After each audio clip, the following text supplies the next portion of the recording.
Ilmu psikologi adalah salah satu bidang keilmuan yang paling sering diaplikasikan pada kehidupan sehari-hari. Ilmu yang memfokuskan tentang pola perilaku dan kepribadian ini dapat digunakan untuk mempengaruhi orang lain. Tentunya, kata mempengaruhi di sini bukan untuk menipu atau memanipulasi orang. Kita dapat mempengaruhi orang lain untuk tujuan positif, seperti mempererat hubungan sosial, membuat citra yang baik, dan sebagainya.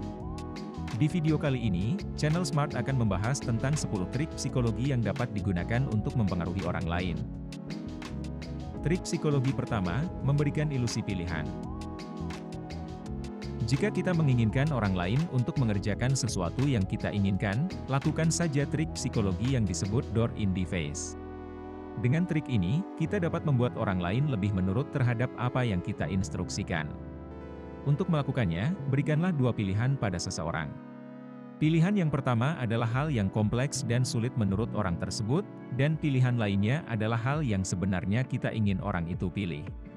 Setelah diberikan pilihan seperti ini, orang lain cenderung akan menolak pilihan pertama dan menerima pilihan lainnya, karena dirasa lebih gampang. Kita bisa mempraktikkan trik ini pada banyak situasi, contohnya ketika bernegosiasi kenaikan gaji dengan atasan kita. Trik psikologi kedua, berpendapat tanpa menimbulkan perselisihan. Biasanya, perbedaan pendapat bisa membuat suatu hubungan menjadi renggang, terlebih bila suatu pendapat diutarakan dengan rasa penuh emosi. Jika kita menyampaikan pendapat kita dengan cara yang tidak tepat, hal itu dapat memicu perselisihan. Karena itu, saat orang lain mengutarakan pendapat yang mungkin tidak kita setujui, jangan langsung menolak hal tersebut dengan penuh amarah. Kita dapat membalasnya dengan kalimat seperti, "Aku mengerti maksudmu, tapi apakah kamu pernah berpikir tentang hal ini?"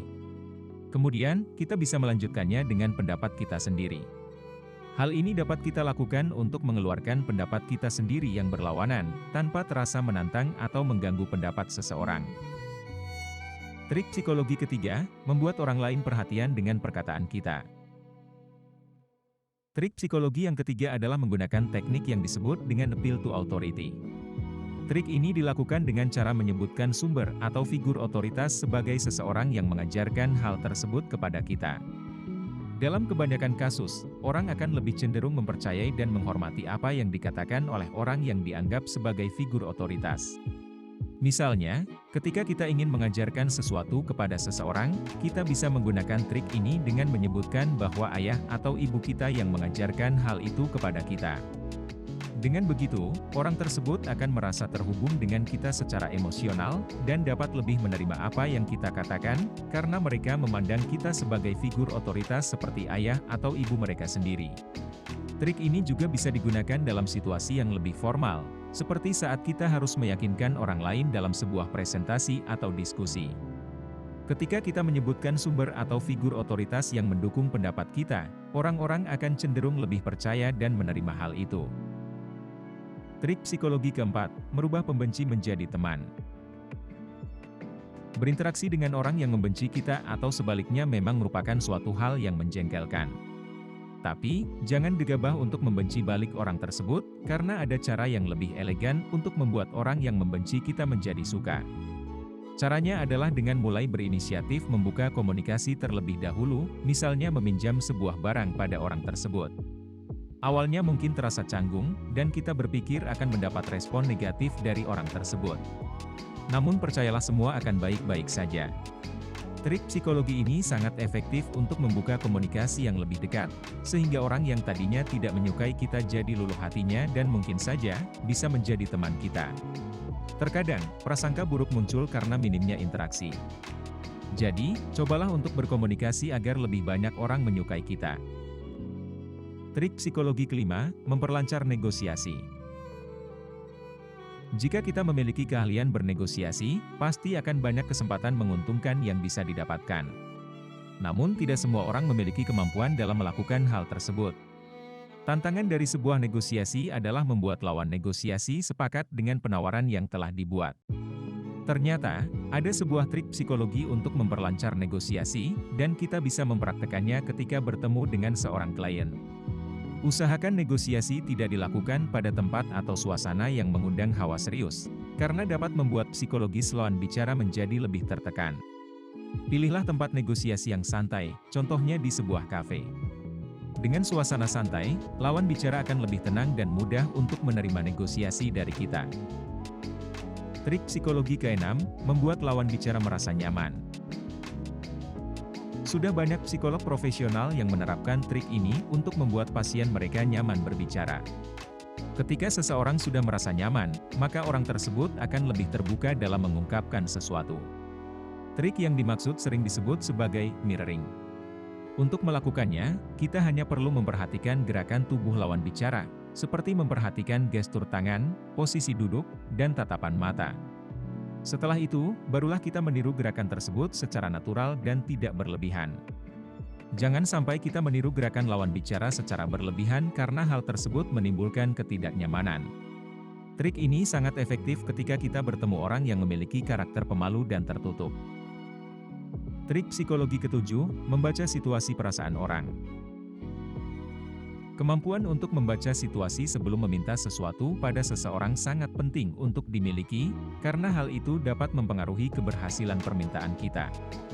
Misalnya, jika seseorang sedang sakit atau sedang merasa stres, kemungkinan besar mereka akan menjadi lebih mudah tersinggung dan sulit untuk diajak berbicara. Meminta sesuatu pada orang tersebut mungkin akan membuatnya semakin tertekan dan merasa lebih buruk. Namun, jika kita dapat membaca situasi dengan baik, kita dapat menunggu waktu yang tepat untuk meminta sesuatu dan membuatnya merasa lebih nyaman. Contohnya, jika seseorang sedang merasa stres karena pekerjaan, tunggulah sampai orang itu menyelesaikan tugasnya sebelum meminta bantuan. Trik psikologi ke-8, membuat orang percaya dengan pilihannya sendiri. Ada sebuah trik psikologi yang bisa kita gunakan untuk meyakinkan orang lain atas pilihannya. Trik ini sangat efektif, terutama untuk lawan bicara yang kurang memiliki kepercayaan diri, namun sebenarnya memiliki gagasan yang bagus.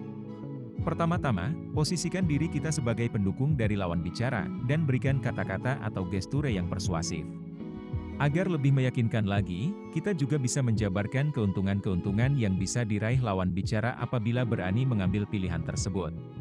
Seorang yang mendapatkan dukungan dari lingkungan terdekat akan timbul rasa kepercayaan dirinya, dan lebih berani mengekspresikan gagasan-gagasan yang sebelumnya terpendam. Trik psikologi ke-9, membaca kelemahan orang lain. Kita bisa membaca kelemahan orang lain hanya dengan menerapkan satu trik psikologi ini.